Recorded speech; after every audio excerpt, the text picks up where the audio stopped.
So let's talk about the flood story, because that actually came up the other day. And I think it's a good one to delve into, because especially if you've grown up in and around religion, you've heard the story of Noah, the ARK, and the flood. So does that story have any truth to it? Well, the flood story is a story that's been told and retold throughout different cultures and religions, tracing back long before the biblical rendition. So it's not unique to the Bible, if that makes sense. If you're talking about a replenishment or a recycle or a destruction and rebirth by way of a flood, then you can trace that story back to several different texts and scriptures and so on and so forth. But yeah, you correctly say that in this part of the world, certainly at this time, if you're familiar with a flood story, then you're probably talking about the biblical rendition of that story with God, Noah, and the ark, and so to speak. And God obviously looks down upon the planet. And certainly in regards to humanity, he's like, I don't like what I see at all. Right? Wickedness is wild down there. I kind of feel God in that one. Yeah. Kind of feel that one. He might have been right. He might have been right. And so his solution, I'm going to drown them. Yeah. I'm going to flood the place, right? So he contacts Noah. He says, listen, whatever you're doing right now, it's not important. Drop it, right? You need to focus on building an ark, right? Tells him exactly how to build the ark. Noah follows the instructions, builds the ark, takes his family onto the ark and 2 of each animal. Genesis 6 to Genesis 9 is the whole Noah's Ark story, if you need to go and read it. Takes his family onto the ark, takes 2 of each animal, which is wild as well, because the other animals, what'd they do? They didn't do nothing.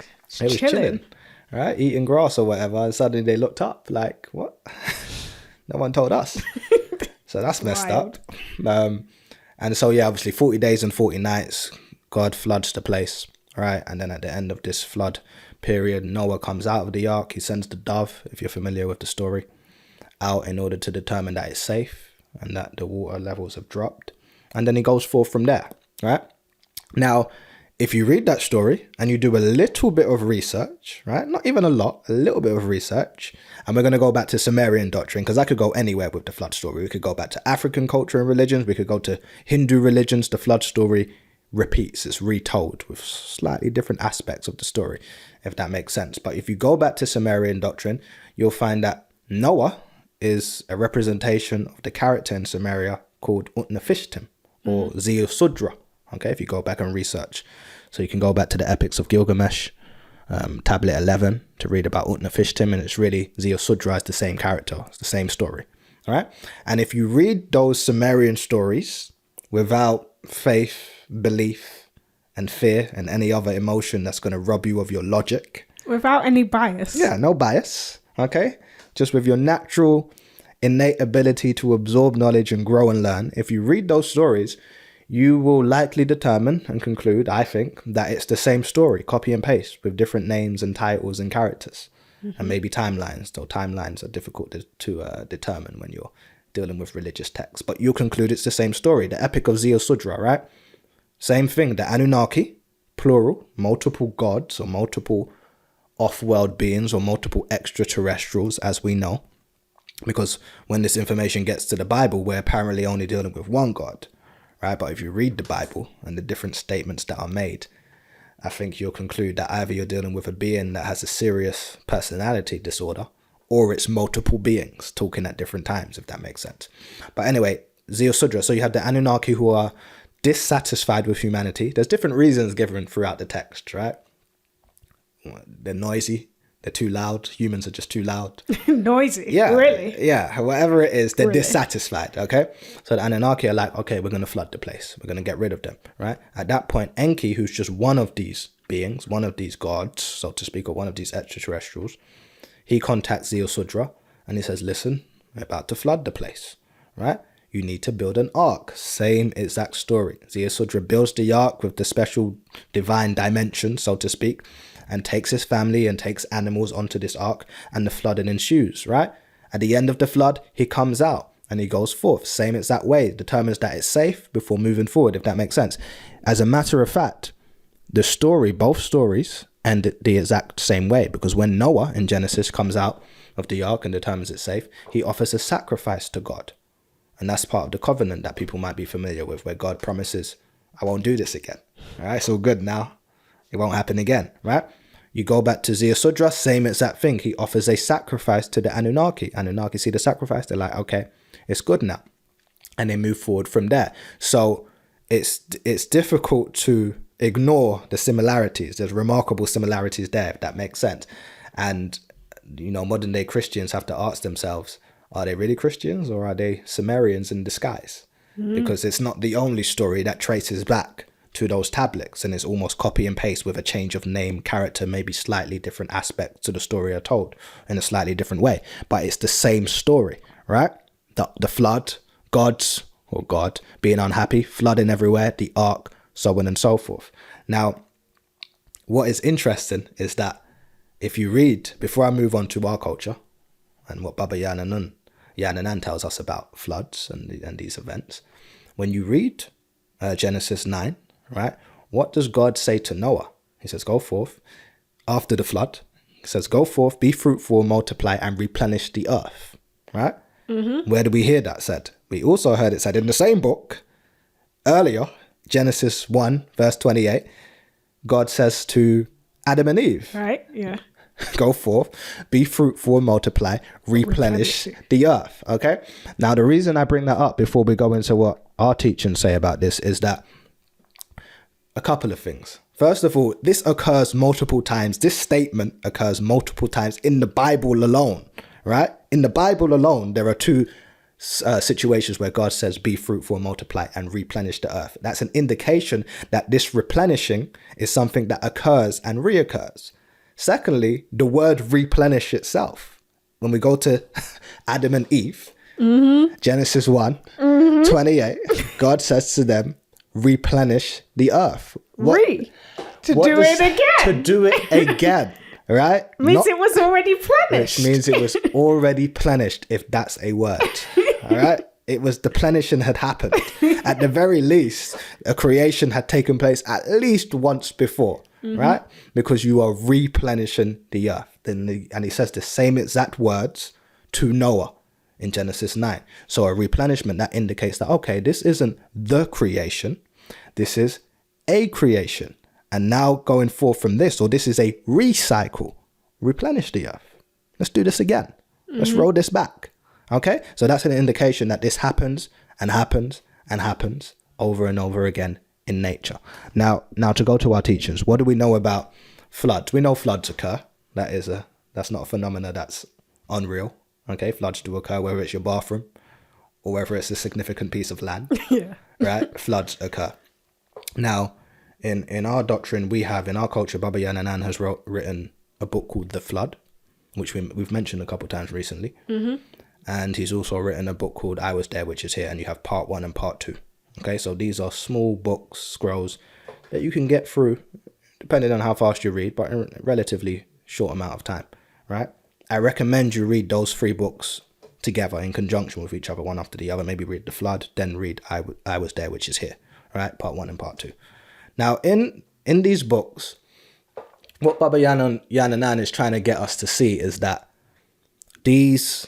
we live on planet 24, all right? I'm not going to go into all the science of the planet 24, but we know we live on planet 24, which is why the number 24 happens or shows up so often in relation to the planet, whether it's 24 hours in a day, whether it's 24,000 mile circumference around the planet, whether it's the 24 ages of the Dindara, the ancient Egyptians, the sun and the 24 ages, which later became the sun and the 12 ages of the zodiac, which then became the Son of God and the 12 disciples, right? If you know how to read the book, you'll see how it's an amalgamation and the symbology is in there, if that makes sense.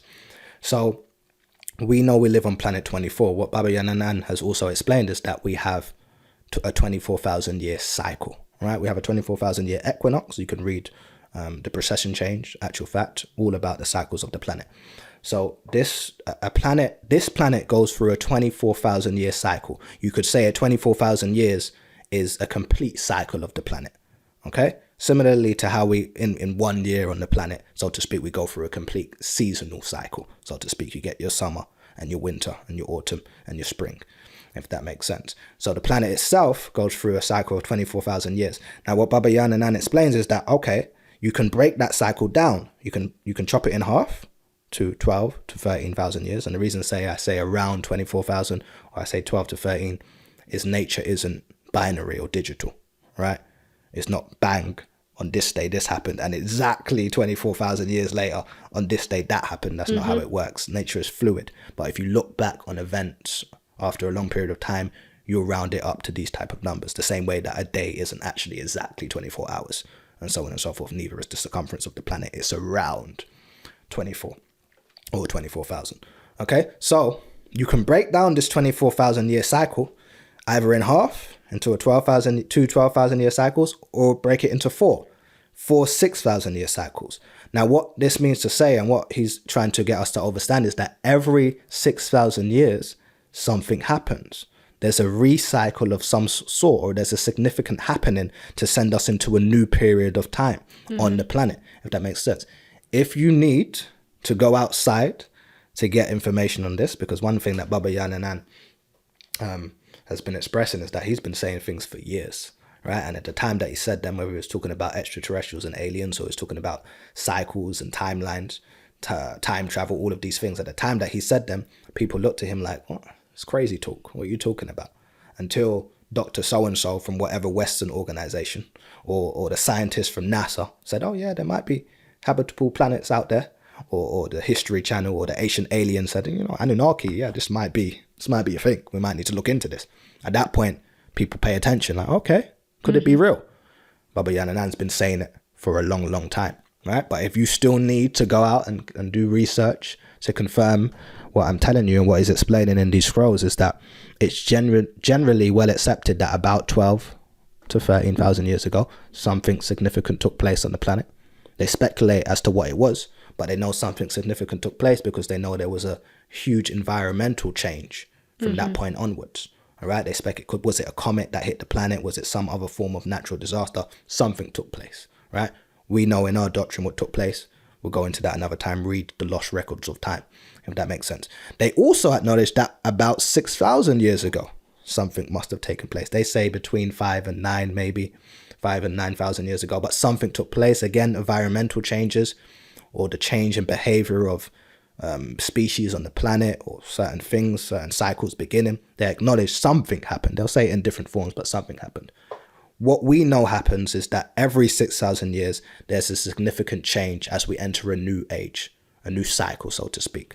So the 24,000 year cycle has 4 6,000 years, 2 moon cycles and 2 sun cycles, or 2 cycles where moon energies might be stronger and 2 cycles where sun energies might be stronger, if that makes sense. Cycles within cycles. Cycles within cycles. This is the way in which nature works, right? Cycles within cycles.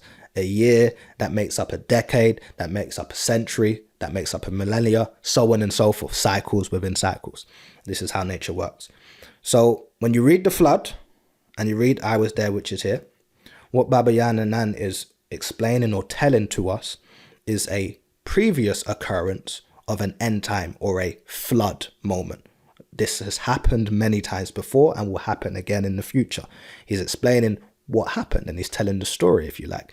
So he's explaining, you have to remember that this 24,000 year cycle that we've just come out of a complete 24,000 years, or we're coming out of it, is considered one of the worst according to the ancestors. Some of the beings and evils that manifested in this last age are considered some of the worst. Certainly on this planet are considered some of the worst. Remember, as Africans, we were seeded long ago, and we existed for a long period of time without the presence of other humanoids and without the presence of the death and destruction that we've become familiar with. Without that presence, it was much later that other beings started to manifest. And this last 24,000 years, remember the Earth is 4.5 billion years old. This last 24,000 years has been bad, right? So in the previous cycle, he explains that you saw all types of creatures and beasts manifesting, vile creatures, death, hunting, so on and so forth, even to the point where the mortals on the planet were becoming corrupted by the evil around them. And so you had Panataru, our overseers, who looked down upon the planet and sort of said, no, this ain't good. This isn't good. The planet's become corrupted. We need to do something, okay? And in accordance with nature, they would have sent a ball of fire, right, to hit the waters of the planet. Okay, and at that point the floodgates open, right, both from below and above, and the place floods, right? Now what happens is that there would have been a craft, or kabad in our tones, which would have come and taken up the children of Parnatharu. Okay, their children would have been taken up onto the craft. Our seed would have been taken so that they were protected from the flooding.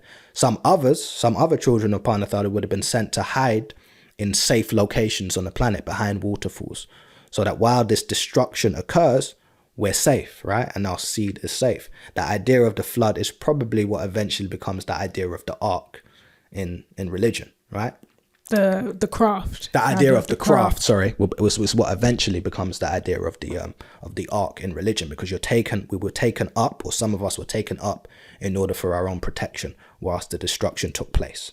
Okay, and if you didn't have a warner, so to speak, or you didn't have you weren't able to communicate with your overseers, then you would perish in these floods, and that's the way in which it works, so to speak. That's just how it is. So that would have occurred back then. They would have taken up a certain amount of us. They would have sent some of us behind the waterfalls. Okay, yeah, you guys go and hide, and they would have flooded the planet. Right? The flooding ends, and we come out, pick out the waterfalls. Yo, is it safe? Thanks. And another cycle begins. And so this was evident. This is, I should say, an occurrence and a natural occurrence in nature, and it is evident, so to speak. When you do the research, you'll see how something seems to happen every so often, and this is a part and parcel of nature. And the reason that it's important, the reason that I mention the fact that even in the Bible itself, you see multiple occurrences of this replenishment, and that you can trace back that story to other cultures and religions who all seem to say similar things. The reason it's important is because, as I mentioned, we've just come out of a 24,000 year period, right? We've just come out of a 6,000 year cycle, right? Which means we are in that exact period that Baba Yaanuwn is describing in those books. We're in a destruction period. We're in a destruction and rebirth process. It is happening right now before our eyes. Interestingly enough, if you read those books, he explains that there's a sign in the skies. Parnatharu will give us a sign in the skies. It will be a certain alignment of celestial bodies, and that is when you know, about to go down. It's about to go down, right?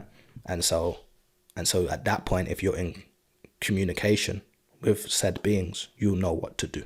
You know where to go. You know how to act. You know how to behave, if that makes sense. And we're literally in that time right now, and it can't be ignored. When you look around, it's like, yeah, no, it can't be ignored. So pay attention. Definitely read those books. The Flood, I Was There, Which Is Here, which I've said to read a few times recently. But in relation to whether the Flood story from religious stories is accurate or has any bearing on reality, it does have bearing on reality. You can't take it as accurate because it's a story told from a completely different perspective and suited to the religion of its choice or wherever it comes from. But it does have a connection to reality, as do other stories in the Bible. And what you're going to find with stories in the Bible is that you're going to trace many of them back, if not to our ancient culture, then at least to Sumerian doctrine. And it will be difficult for you to ignore the connection. Okay, It's not the only story. It's just the Flood story is just one of many stories that is retold. Whether you're talking about the Tower of Babel, retold. Whether you're talking about the crucifixion, retold. A Christ figure, retold. All these different stories that are told in different forms, slightly differently, by different cultures and religions, is an indication of them all coming from one place, directly or indirectly.